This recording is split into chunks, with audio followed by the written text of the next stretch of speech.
Welcome back to the bubble, ladies and gentlemen, and hopefully what's going to be the last episode of this 2-hour-long war between Switzerland and Austria.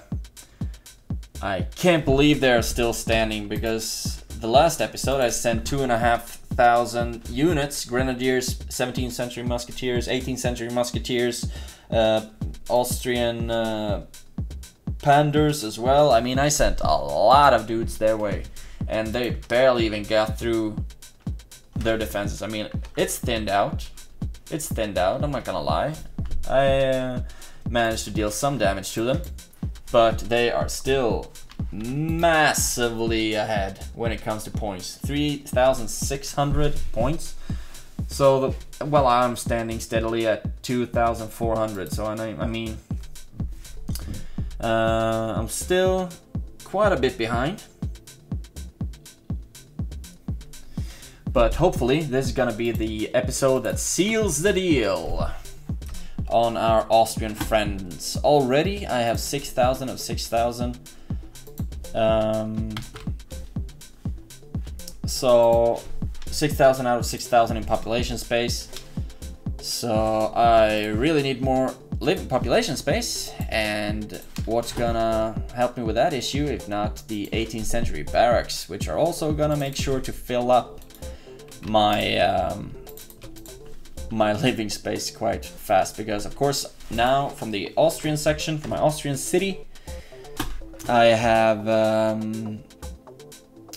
not placed a vow, but now I'm gonna work with 18th century pikemen, because they are super fast to produce and it's quite fun to mess around with them. So I'm gonna keep making 18th century ranged units like musketeers and grenadiers, but I'm gonna produce them from my Swiss city, and then the 18th century pikemen are gonna come from my Austrian city, which I can only say thank you to the Austrian turncoats in the beginning of the game, which made it possible for me to build an Austrian city as well. And without it, I would have been toast right now. I wouldn't have been able to stand a chance against their armies, because right now I'm throwing the power of 2 fully developed cities at them with fully upgraded units and everything. But I mean, it's not enough. I can't break through their defenses at all anyway. So let's see what the pikemen can do. Most likely they're just gonna hit a wall right here and die, but hopefully they'll bring some guys with them. But look at how fast they die to the fire of the Panders. I mean, these are the guys who die from like walking into a stick or something. That's how fast you lose a little more than 1,000 18th century pikemen. Beautiful. Something's telling me that that was a really bad idea. But here we have, here's coming another group of pikemen, almost like 1,000 guys. But some of them got through, and hopefully they're gonna deal some damage to them, but these guys can wipe out them without missing a beat. But I will be trying to developing my Swiss army to be a bit more effective with the on foot Jaegers, as different from the mounted Jaegers, who are of course a light form of very fast cavalry, while these guys are range only infantry units who are hopefully very effective. I hope. But from this side, I mean, I think I'm gonna send all of my well, I guess it's too late to send all of my cavalry. No, it's not.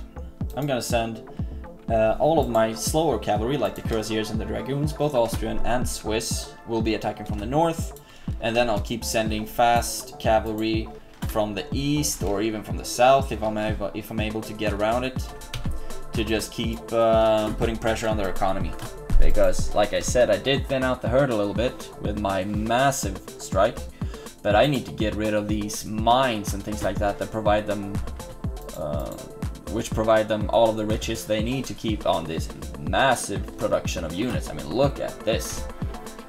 This is quite the group of soldiers, quite the army right here. Super impressive to see, and that's why I love playing against very hard. When they get the ball rolling, they become quite difficult to deal with, and I think it's a lot of fun.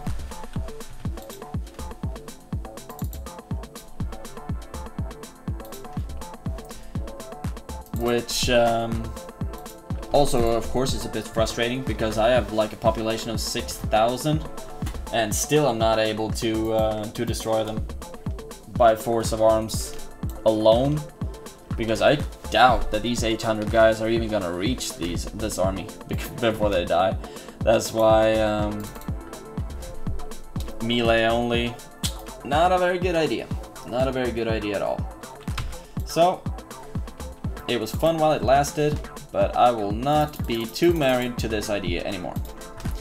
So instead we're gonna go with only grenadiers. Let's go full out Austrian grenadiers. I need more people to be able to bombard. And then of course these guys are close quarters as well. The Panders, of course, they pack quite a punch. But the grenadiers can destroy buildings, and they did as much range damage as musketeers. So I mean, it should be alright. However, I also think that the range was a bit more. I don't think I can see that here though. Not from the drummer's perspective, at least. Protection against pikes, 12, 12, 12. These guys are very much more protected than the grenadiers. However, the grenadiers have a lot more health. So, I mean, that's why these guys die very fast.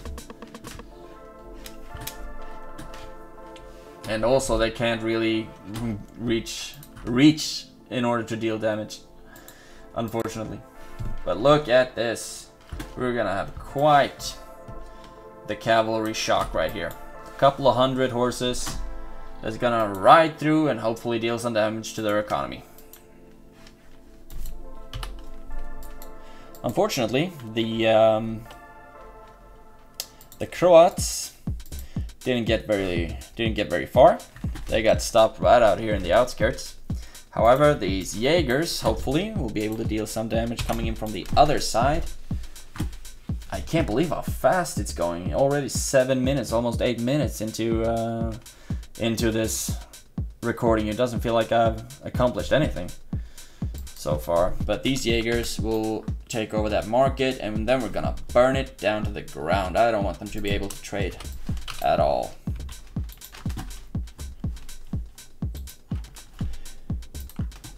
Look at that.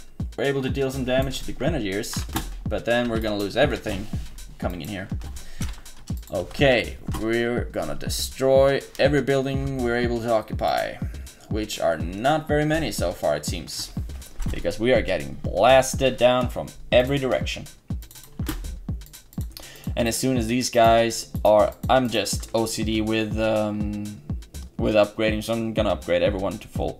Even the pikemen, even though I'm not going to use them. But the Jaegers, however, I will try to use them a bit more as well, because I think they're going to be quite effective, hopefully.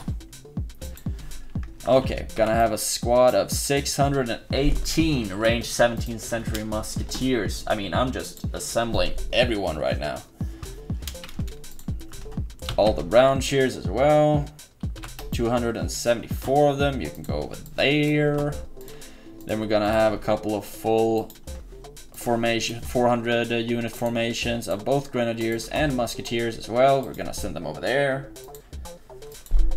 because they turn out to be, I mean, it's a combination. We need to have combinations of both ranged and melee, fast and slow, etc. Not slow, I hate slow, but I mean the artillery is slow and they can be quite lethal. Okay, let's send in the cavalry. I need to keep them a bit softened up for the next attack. Okay, let's see what we got going for ourselves right now. Need a lot more gold for that one. It's a lot of wood necessary for the stables, and a lot of gold for the barracks as well. for the 18th century barracks, of course. So let's send these guys to do some farming, get some food, because it's starting to run out. Just kidding, of course. Okay.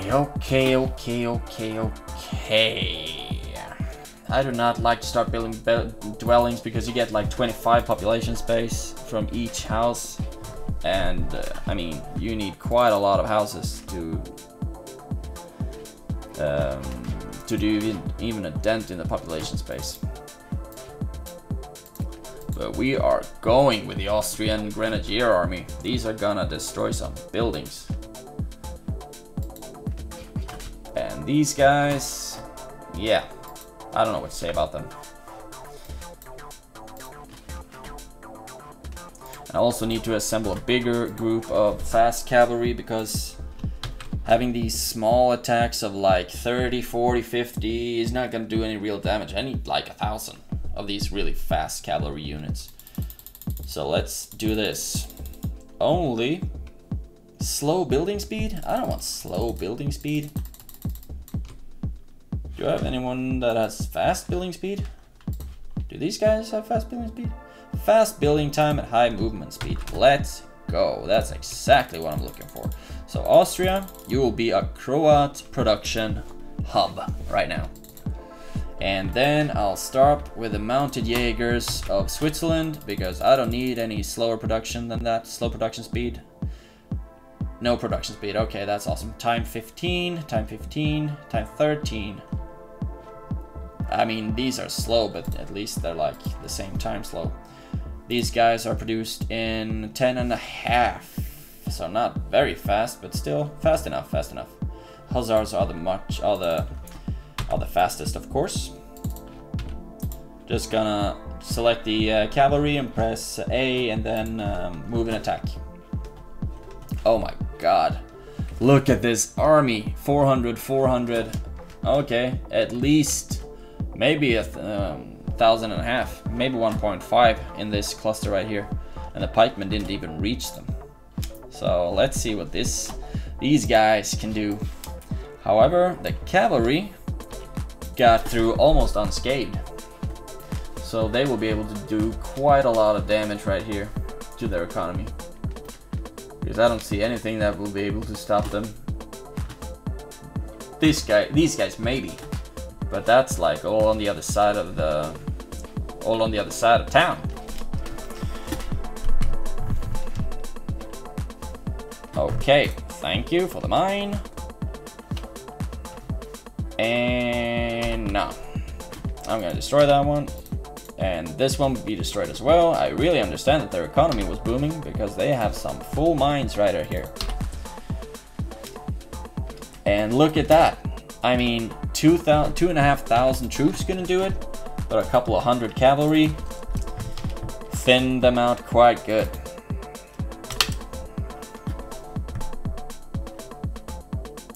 Quite good indeed. And it doesn't seem like they have a couple of mines left. Let's see what kind of damage I can do to these guys. And now their army, not their entire army, but a couple of them are starting to turn back. But look at this. I mean, basically everything is occupied right now. I just selected all of my Swiss cuirassiers, and it's 23. No, it's 111. That's good. I just pressed the wrong button, I guess. But that's good. Okay.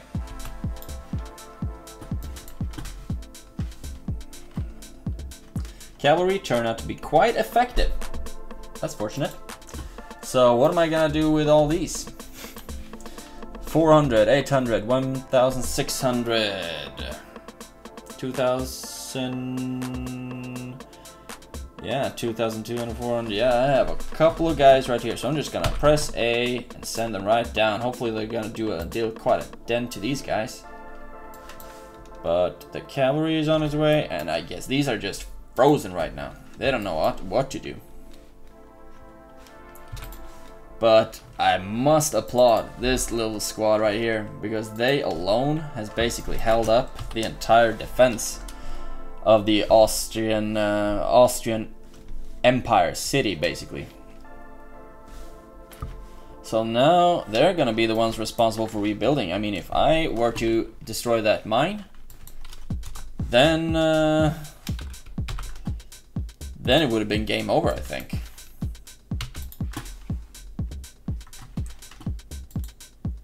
So I'm just gonna keep my foot on the gas right now. We are 15 minutes into this. I think it's like the 5th episode.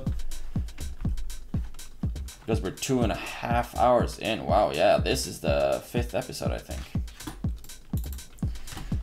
So now it's just keep the foot on the gas, because I want to finish this now. Not now, but in like 5 minutes or so.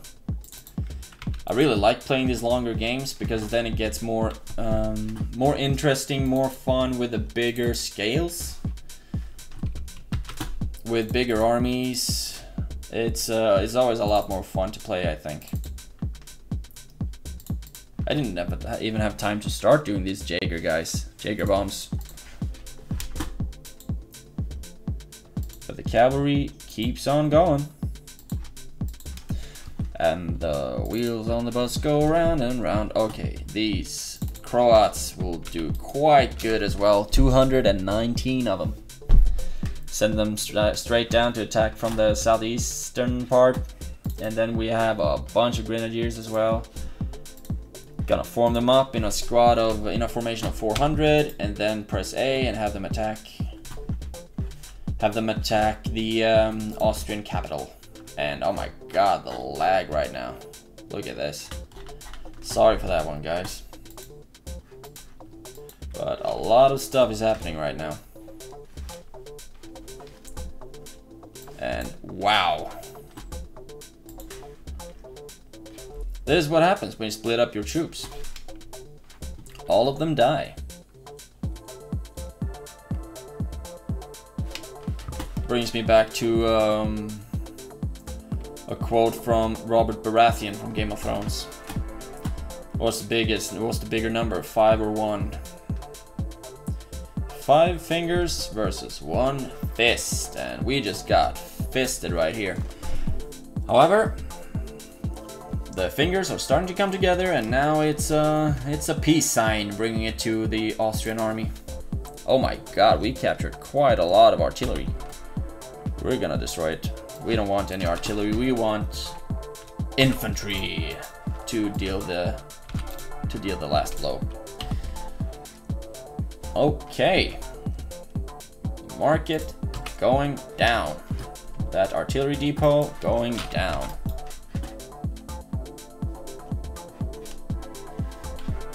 And as soon as we destroy this mine, I think it's gonna be game over. Unless they have more town halls somewhere. I don't think so though.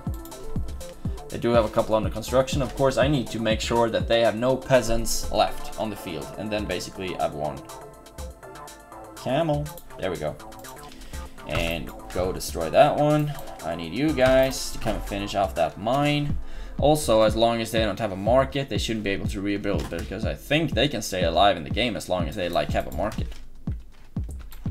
But right now, it's looking good. They still have... What? How do they still have 4,000 points? They don't have anything. There we go, ladies and gentlemen.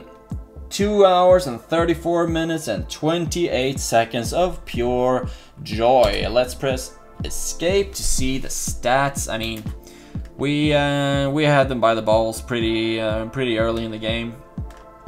But I mean, this is where they start to attack me, I guess. This is where they start to push it, because I exploded up, but here I started to lose. I guess this was the very first really big battle where I lost all the guys. Yeah, most likely. This is where I lost 2,500 guys. And then this is the first section of pikemen. This is the second section of pikemen, most likely the third section of pikemen. Yeah, and for some reason I dropped like a rock when I attacked. The score dynamics, I actually got bullwinked by the computer right here, but I mean, I still got it. I still got it. If you look at the troops, the recruitments is not as fun to watch as the deaths. Look at that. I lost 3,000 pikemen of the 18th century and I produced them all in like 12 seconds. So that's a lot of dead guys in a very short amount of time. Then I lost a lot of 17th century pikemen, musketeers, 18th century musketeers, etc, etc. Lost a lot of guys. Look at the computer. Lost a lot of peasants, a lot of round shears, a lot of pandurs. As many pandurs as I lost 18th century pikemen, so that says something. A lot of cuirassiers, etc. Very fun. Here you can see the economic stats for both of us.